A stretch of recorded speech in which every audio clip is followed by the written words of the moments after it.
Hello, I'm David DeCosmo. Welcome to ECTV Live. I'm joined by Rusty Fender, my co-host. Hey, good to see you, Dave. Good to see you as well, Rusty.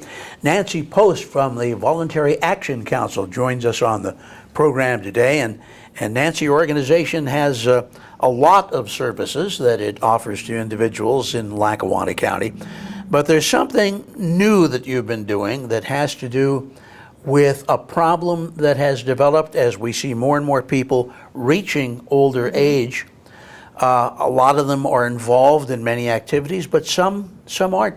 Some sit at home and are kind of by themselves, and you're trying to address that problem. So before we talk about the many services you offer, let's talk about this new one, how it came about, how it works, etc. Hi, Nancy. Sure. Thanks for having me. I appreciate it. We are trying with a number of other organizations in Lackawanna County to reach out to seniors who may live in situations where they are isolated. I think we often think of isolated seniors as those who are maybe living at home in a home up in Carbondale Township and they're not close to anything. But you can be isolated living in your apartment in a high-rise in downtown Scranton. There are people who just don't leave their home very often and as a result may be unaware of services that are available to them. And the more you don't get out, the more you don't want to get out. Absolutely. Yeah, that can become a habit. Absolutely. Right. Sure. It does. It becomes a habit, and it's not a healthy habit.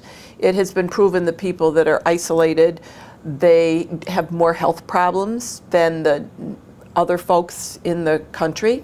They may be more ripe to all kinds of theft of person, of their social security number. They may be more prone to elder abuse. They're obviously prone to depression because they just don't leave their home very often, interact with other people.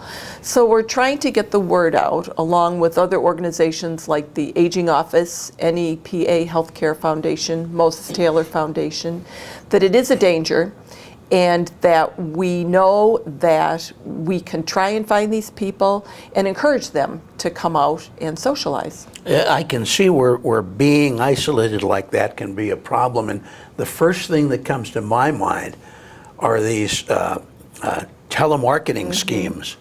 When if you're at home and you have someone calling you and they're telling you that the Internal Revenue Service is out to get you, that Right. you owe money, and they have no one that they know of to turn to. Perhaps they have family, but family may live out of state or Right. something. I would think they'd be more gullible, more open to those kinds of scams. And the technology has gotten so great. You can clone an email address by irs.com or irs.gov by putting in irs1.gov and cloning that, and you'll think it's the real thing, and it's actually some scam like the robocalls. Getting your phone number, your prefix, and your area code, and making it a number similar to your cell phone to think, wow, it's somebody from my area. Look at this, Scranton, I better pick this up. And I had heard a warning before, but this month there was something in one of the AARP magazines about it, about these calls that will try to get you to say the word yes, so that they can record that and apply it to whatever it is that they're vending. as though you've okayed That's some correct. kind of Right. a purchase or something. Right. A lot of dangers like so that. many Not kidding, very dangers. dangerous. Right. I was at the Mid-Valley Senior Center on Friday talking with some seniors, and a woman brought out of her purse a piece of mail that she had received. It looked absolutely like a bona fide check, and it was for something like $14,000. She took it to the bank, and they said, "Oh, we're not going to cash that for you," but yet she received it in the mail, and who knows what could happen with a document like that. It wasn't a check, it was all a scam. But unless you're aware, she came to the senior center and she shared that information with other people. She said she went to the apartment building she lives in and she shared that information with other people. It's so important that you just don't be in your own little cocoon and keep all of these things to yourself. And you have to know technology. Just last week, I got an email from Discover Card, and again, being an engineer, I'm kind of hip to this, because I work with it every day. And even then, some of these things I say, boy, that's really clever. If I wouldn't have known this. And I got a thing from Discover that says, we need you right now to sign in, which is the first red flag. We need you to sign in so we can okay your cash rewards bonus for like $7 or whatever it is they're going to get from using the Discover card. And I looked at the suffix on the email address, and it was Discover, but it was discover.au.com, meaning Australia. This same graphics, same everything, your name, but discover.au.com. So who would know, unless you're in the business, that that was Australia, someone in Australia that cloned that email address. So as soon as you're online, as soon as I sign in, you get all my information in Australia or wherever it is that you're doing this from to a United States bank account. Yeah. You got to be so clever, even if you're savvy to the business. Now, the woman that you ran into was smart enough to at least, I mean, she initially maybe tried to cash it, Right. but then realizing at that point that it was not a legitimate check, at least share the information Right. with everybody else. But here we have other people that may be in their home that don't even go out. Right. They might not even make the attempt to get to the bank. They might be trying to do something through the phone. And that's what it's all about, is the sharing of resources and the sharing of information.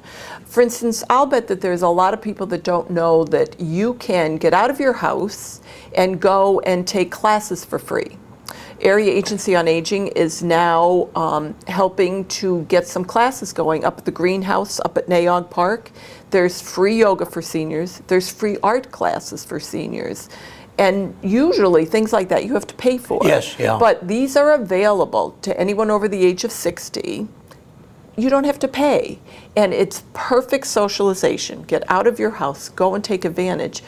And the hard part about this whole thing is how to get the word out to let Which people is why know. you're here. Hopefully Which is some great. people watching Right. are isolated enough where they're just watching television and watching Electric City TV. Hopefully, maybe they're catching the city council meetings and watching our show. Hopefully, understand that there are many programs Right. available. We'll talk about some of the others as well. Many programs available to you, and a lot of them are free of charge. Correct. There are senior centers who offer all kinds of activities every day in Lackawanna County. You don't have to pay to go and participate in these activities. You may have questions about your Medicare. You may have questions about services available. But unless you make that first phone call to find out what's available out there, there are programs to save you money, improve your health and your wellness. There's free exercise classes, there's free support groups, but you just have to make that initial phone call, and sometimes that's the hard part. I remember so well when it came time for me to look into Medicare. I came to your agency. Right. You had a person, unfortunately, she has since passed, but I know you have others that offer help. And basically, they ask you, what do you need? What kind of medicines do you normally take? How often? And customize the supplemental coverage so you could get the best buy for the buck, Right. put it that way. Exactly. Didn't charge me a cent for this information. And there are programs that will actually help pay for your Part B premium on your Medicare and will help pay that premium on your drug plan.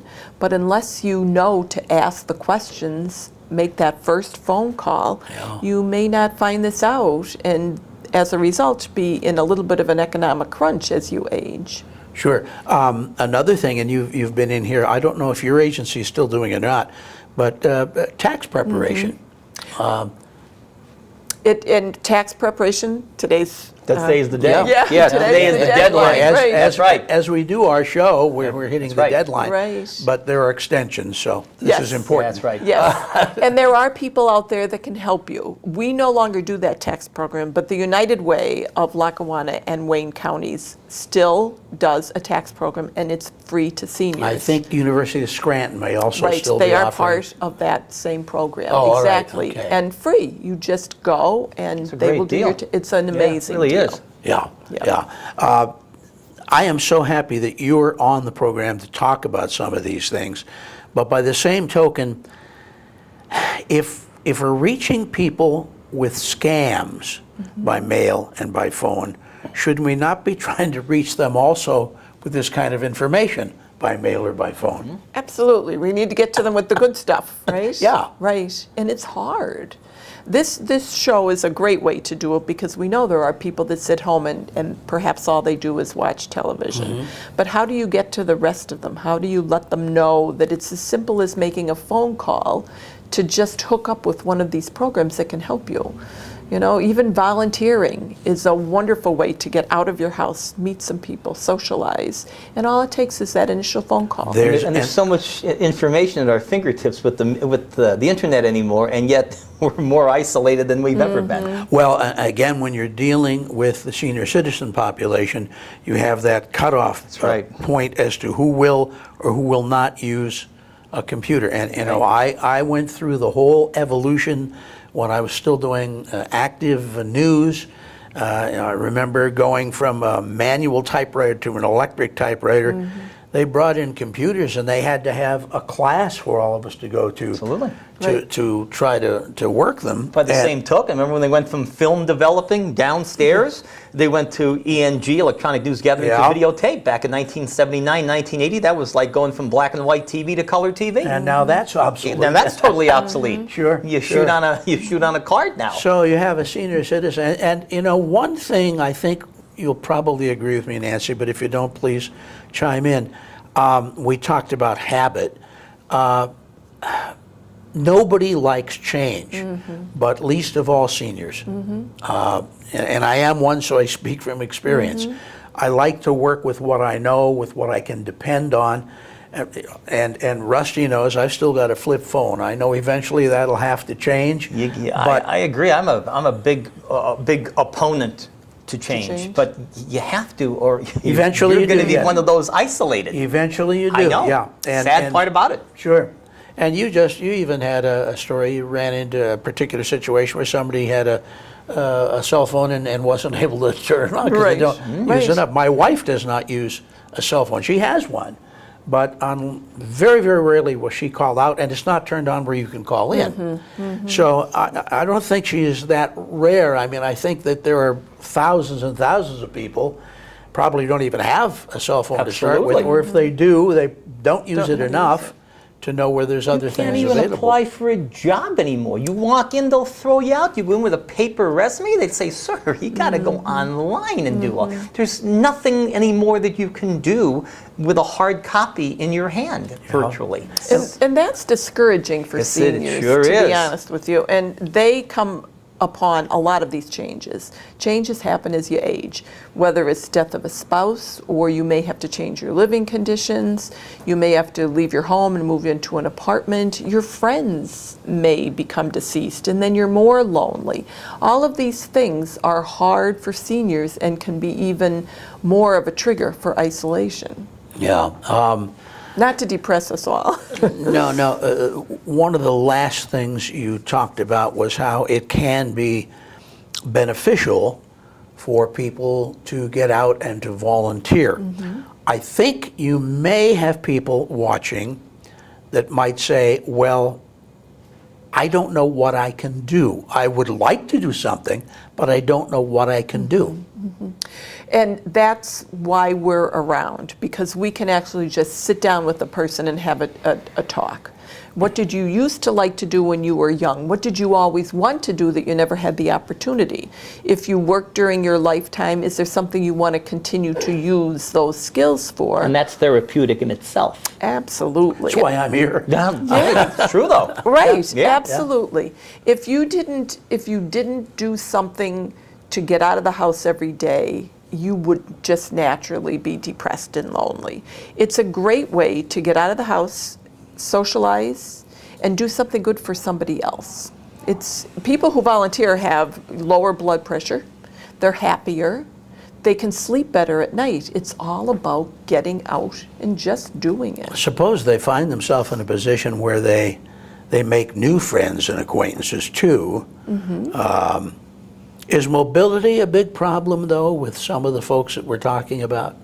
Well, certainly transportation itself is a little bit of a problem as we age. You know, once you start to have to give up your driving license, well, then that's a whole different Or thing. can't afford a vehicle on your own. Yeah, but there is transportation available to seniors in Lackawanna County, so that can help.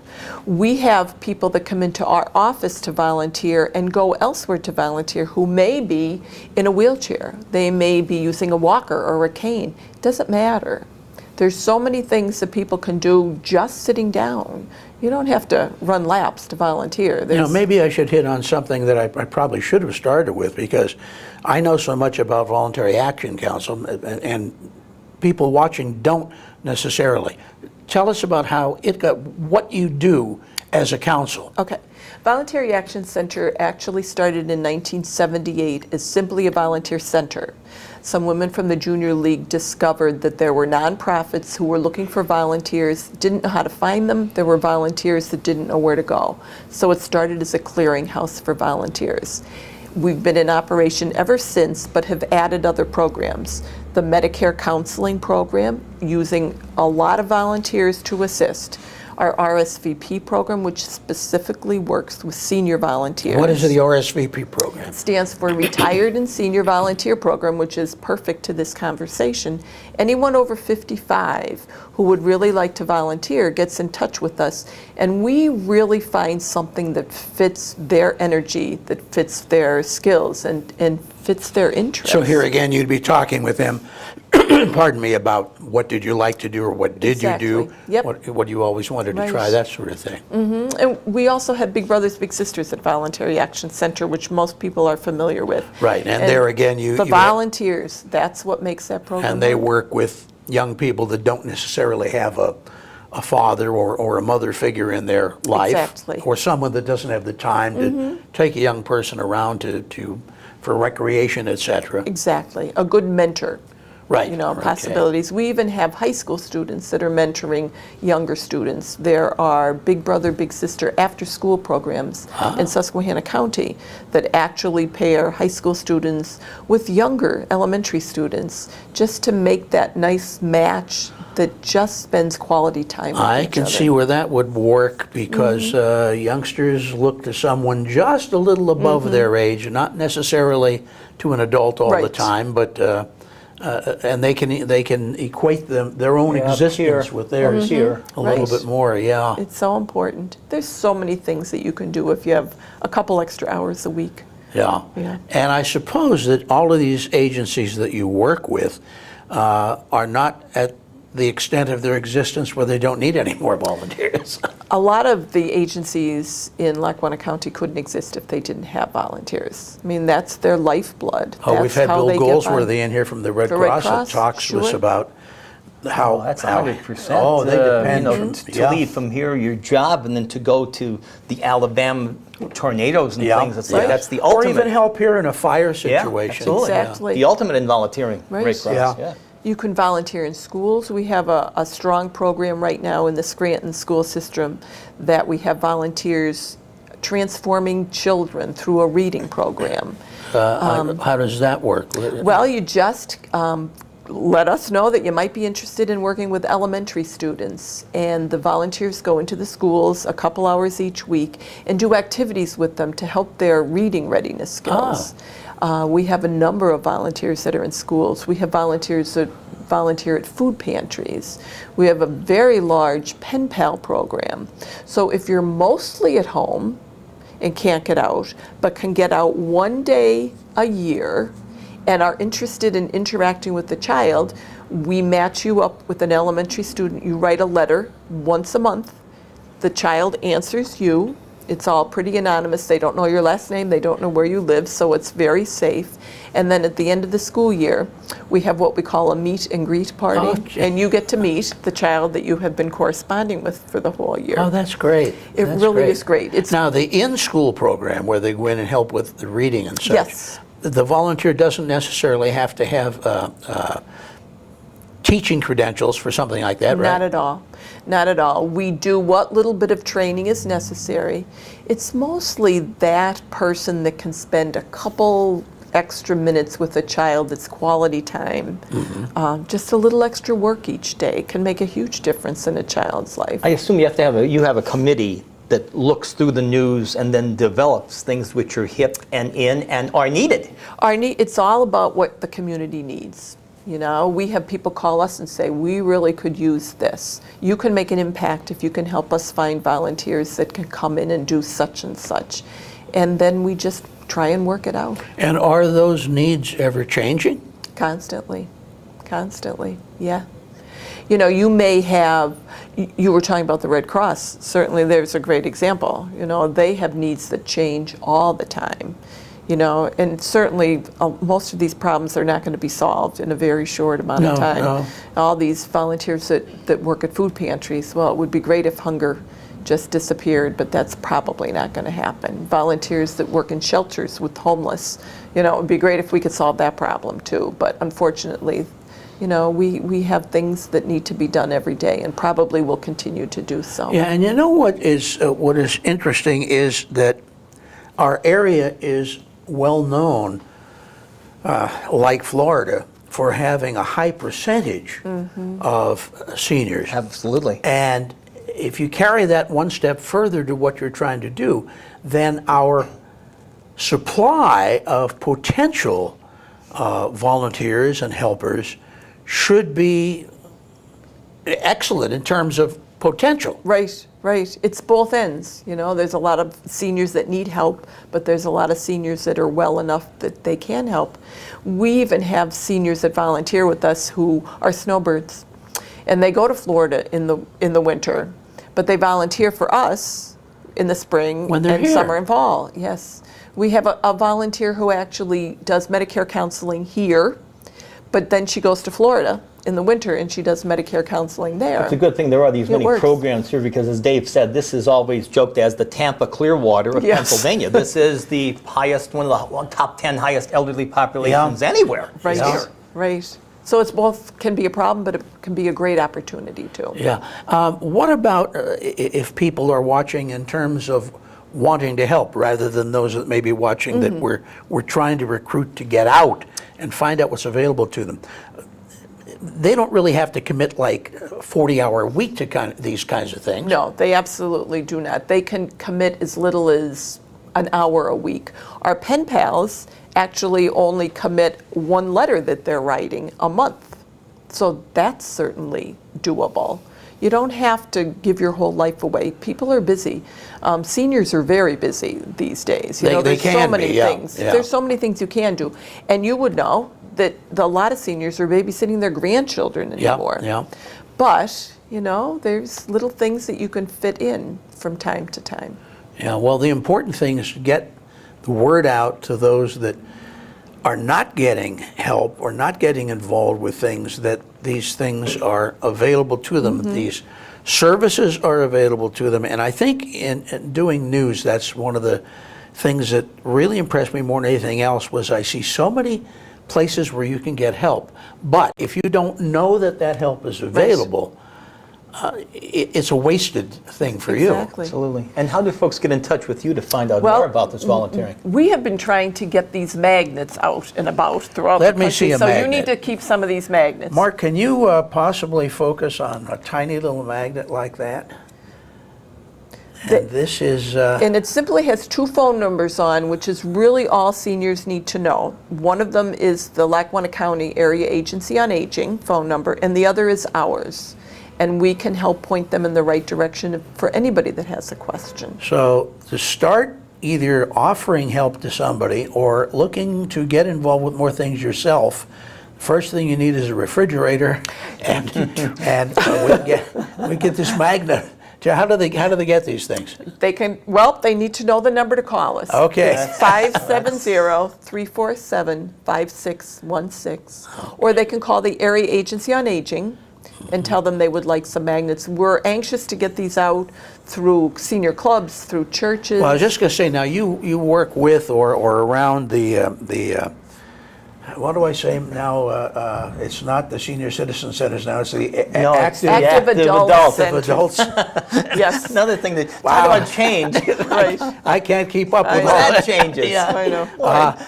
But if you, for instance, can get these to people there and say, look, take one for yourself, Right. but take 5, Right. and get it to your Yeah, neighbors. slip it under your neighbor's That's right. door. Yeah, Knock yeah. on their door, make sure they're okay. It's all about, you know, And that's reaching another out. problem. We don't know our neighbors these No. days. You're right. Like we used Yeah, to.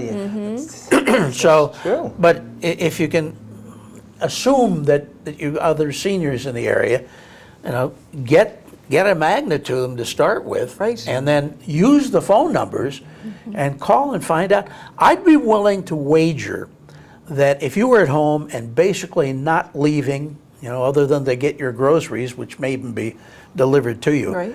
that whatever your problems are, there's some agency here that's willing to offer some help to you, and chances are it's free. Correct. Certainly the advice is. You just right? need to know who to call. And still, Yeah. you pass out 10, you get one response, it's still mission accomplished. Absolutely. Yeah, Absolutely. that's true. Mission accomplished. That's Right. true, yeah. Right. So Yeah, true. and the more people that get involved with this, the more the word gets out. So even if you're watching this program, you know, tell the people you know in your neighborhood about the program. This is repeated several times a week, and you'll be able to find out more about what's available to you. Well, and again, the need for volunteers continues to grow. All the time.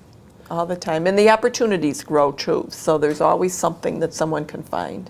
Yeah. Or if you have an idea for a program that's needed, get it to these folks as well, right? Absolutely. All right. Well, I thank you kindly. Thank you, Nancy. Thank you for Nancy, having me. this is really great that this effort's being made, and I hope it makes an impact to people out there watching who may need some help. I really do hope that it works. And I appreciate your help. We'll have you back and check the numbers Okay. next time. How's that? Absolutely. Okay. Rusty, thanks so much for I'll see joining you next me. week, And Dave. Mark McGlory, Thank you, thanks Mark. for keeping us in focus. I'm David DeCosmo for ECTV Live. Until we see you again next time, here's hoping all your news is good.